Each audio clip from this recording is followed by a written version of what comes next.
আসসালামু আলাইকুম। আমি ফাতেমা তুজমিলা বিগত 2 মাস যাবৎ চিকিৎসা ফাউন্ডেশনের সঙ্গে যুক্ত আছি certificate in clinical paediatric nutrition কোর্সের মাধ্যমে।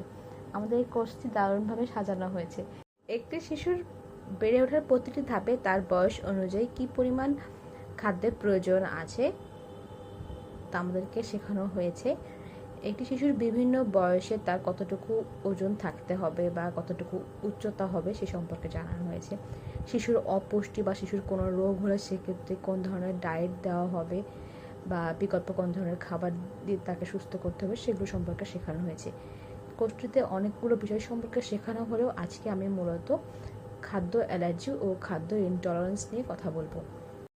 শিশুদের ফুড অ্যালার্জি হলো শিশুর শরীরের ইমিউন সিস্টেমের একটি সমস্যা। এটি নির্দিষ্ট কোনো খাবারকে হুমকি ভেবে ইমিউনোগ্লোবিন অ্যান্টিবডি তৈরি করে।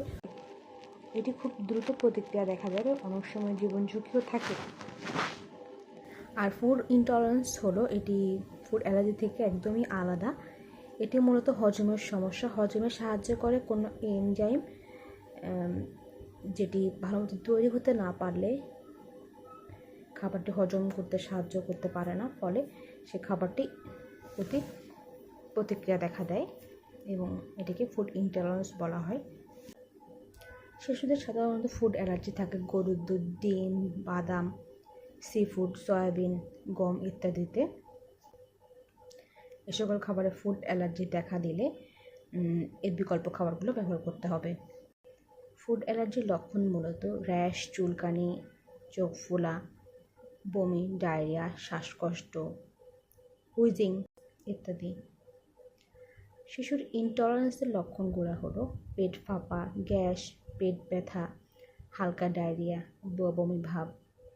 এটি হজমের সঙ্গে সম্পর্কিত। শিশুদের যদি ফুড ইনটলারেন্স দেখা দেয় তবে সেই খাবারটি একদমই বাদ না দিয়ে চাইলে কিছু কম পরিমাণে দেওয়া যায়, কিন্তু অ্যালার্জি দেখা দিলে সেই খাবারটি একদমই বাদ দেওয়াটাই উচিত। শিশুদের জন্য বিকল্প ডায়েট, কারো যদি দুধে অ্যালার্জি হয় সেক্ষেত্রে তাকে সয়া মিল্ক, আমন্ড মিল্ক বা রাইস মিল্ক দেওয়া যেতে পারে। কারো ডিমে অ্যালার্জি হলে সেই ডিমের পরিবর্তে অন্য প্রোটিন খাবার দিতে পারি। কারো যদি গমে ইনটলারেন্স হয় তাহলে সেক্ষেত্রে রাইস ফ্লাওয়ার, কর্নফ্লাওয়ার, ওট ইত্যাদি গ্লুটেন ফ্রি খাবারগুলো দিতে পারি। কারো ল্যাকটোজ ইনটলারেন্স মানে দুধ যদি হজম না হয় সেক্ষেত্রে দুধের পরিবর্তে আমরা বিকল্প সয়া মিল্ক বা আমন্ড মিল্ক দিতে পারি।